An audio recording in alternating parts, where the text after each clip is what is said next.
Tudi mariborski policisti si želimo, da bi prazniki minili čim bolj varno. Žal pa se vsako leto znova srečujemo z ugotovljenimi kršitvami in zadobljenimi telesnimi poškodbami, kar pa je najhuje, da so te prisotne tudi pri otrocih. V lanskih praznikih smo obravnavali 19 kršiteljev, kar je sicer nekoliko manj kot leto poprej. Zasegli smo 300 pirotehničnih izdelkov, polovica teh kršiteljev pa je bilo mladoletnih oseb. Tudi letos smo obravnavali že mladoletne osebe, 3, katerim smo zasegli okrog 50 pirotehničnih izdelkov. Takšne poškodbe se ne pozdravijo popolnoma nikoli. Tisti pacienti, ki so težje poškodovani, ki nikoli se ne vrne v prvotno stanje, prav vsi, ki so pravilno sposobni, obžalujejo, da to ni bilo strožje prepovedano. Obstaja tudi, ponovno prihaja čas, ko so otroci prepuščeni bolj samo sebi, razen drugače nalezljivih elektronskih medijev gre tukaj za eksplozivna sredstva, ki nažalost povzročajo trajne poškodbe.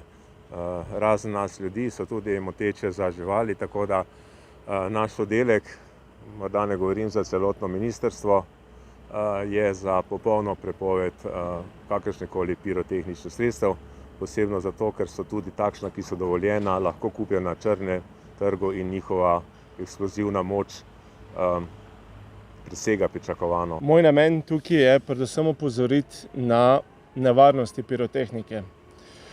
Jaz bi si želel, da nihče od zaposlenih do staršev nikoli več nima tega občutka, nikoli več ne doživi tega prvega krika, ko starš kot prvo izve, kar se je otroku zgodilo, ko starš izve, da ta otrok nikoli več ne bo imel enakega življenja, kot ga je imel. In potem še, ko se prvič vidijo in tisti prvi krik, ko ga starš sliši, da tega nikoli ne rabi doživeti. To so moje želje. No? To so moje želje.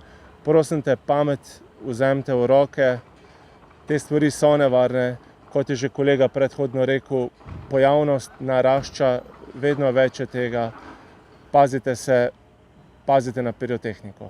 Rad bi povedal, da je prodaja ognjemetnih izdelkov kategorija F1, kateri glavni učinek je pok, sicer fizičnim osebam dovoljena med 19. in 31. decembrom, uporaba pa je dovoljena med 26. decembrom, vključno do 1. januarja.